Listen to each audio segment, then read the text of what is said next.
I think it's exciting that you teach the business of blogging and then she teaches Spanish, so people actually learn business Spanish. This is something Can you hear me? we've been. Yeah, I can hear you. This is for us. For me, it was more of a business decision because you look at a lot of these workshops. A lot of other people run workshops as well, um, but it's only focused on the English language market, and the English language market, unfortunately, is still suffering as far as the global economy goes, and a lot of people complain about a lack of work. I can say, for one thing, with our perspective, there has been no lack of work for us, and I think a lot of this is just because being able to speak Spanish gives you access to literally a mountain of opportunities because right now you have all these emerging markets in the Latin world, Chile, Peru, Ecuador, Mexico, um, even Argentina to a lesser degree, even though they're having financial problems. But all of these countries are growing economically, which means digital design, digital work, anything. The Mexican government released an income report in 2013, and the top three paid positions in the country were graphic designers for digital websites, content writers for digital websites, and anybody who freelances online for a living. And it's because there's this huge push to build websites, to create blogs, YouTube celebrities. They're catching up. The American language market, the English language market had 10, 15 years to have a head start on this stuff. Now it's the Latin market's turn, so there's a huge, huge, huge market down here. That's also why TBEX was just down here in Cancun in September, because they're obviously looking to expand into the Latin market and start doing, the North American, the European, a Latin, and then an Asian TBEX. So they're down here taking advantage of the Latin market and the fact that this is this huge growing market right now within Latin America. So it was a business decision for sure on our part.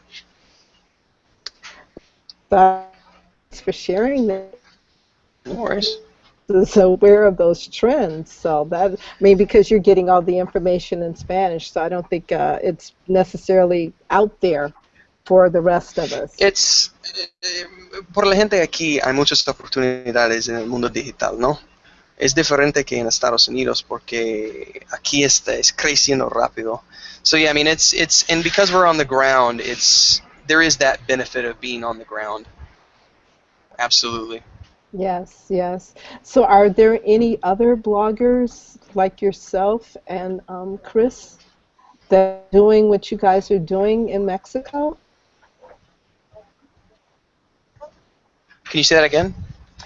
Are there any other bloggers that are doing what you and Chris are doing, Tim, in Um, Mexico?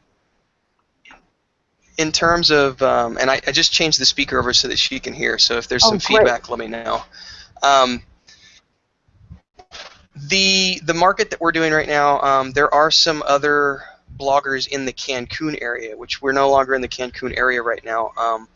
Cancun Canuck Kelly from Cancun Canuck, she's a Canadian who's been down there 11 years.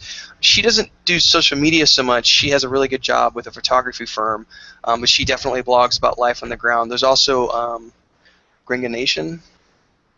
She's a younger, like mid-20s girl who's got a Mexican husband, and she's blogging about fashion and beach stuff in the Riviera Maya.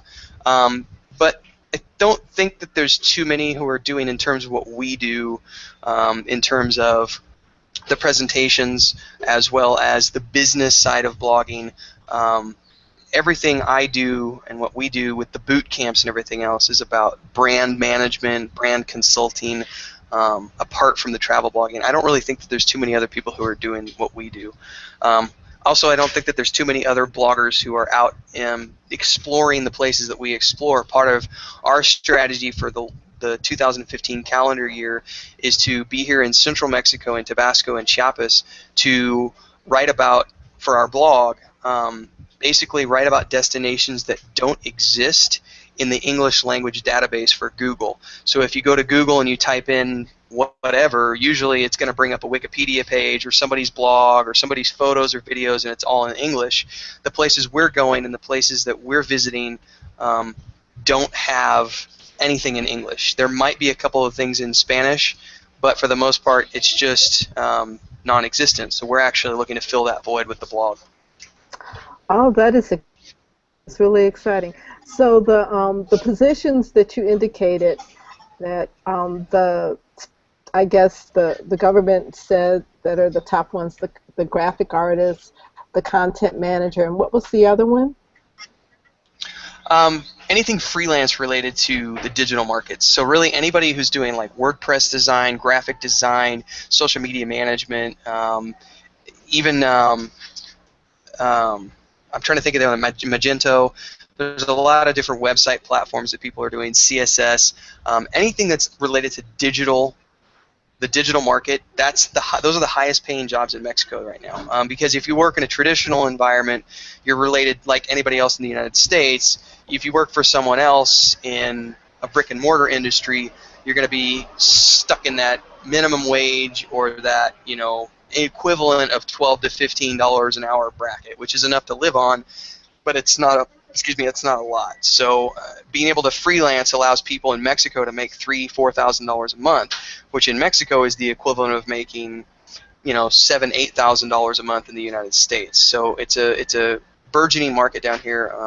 It's growing very quickly, and it's really a benefit of being able to tap into that is beyond what I can really describe in words. Oh, yeah, that's a tremendous opportunity. So they want the information to be translated from Spanish to English, or it's Spanish only? So where is the It's opportunity? usually it's usually Spanish language based, so if you can speak Spanish, you can find the work.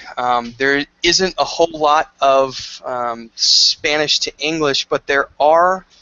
This is where especially what I do for a living, is being able to take my expertise from. Yeah, sorry, we've got her little nieces, so she was just making lunch for her little niece. The Oh, 12-year-old was just here, so that'll be in and out while she's here. Um, One of the things I just wrote about in our recent book, it's called Life on the Road, the business of travel blogging. And one of the chapters is dedicated to business opportunities as a result of speaking the local language, and that's not always directly related to working in the local language. A lot of the times the expertise that you bring in from your previous work experience in the English language market, because you're 10 or 15 years ahead of where everyone else is here in the Latin world, in these developing countries, this is not just the Latin world, but all developing countries where these digital markets are emerging, there's the opportunity to create content in English for the local businesses who have the local language side of their website and then the English language version of the website. So here in Mexico, you have a hotel, and they've got the English language side and the Spanish language side of things. Now, for example, one of the contracts we're working on negotiating right now is for a company out of Mexico City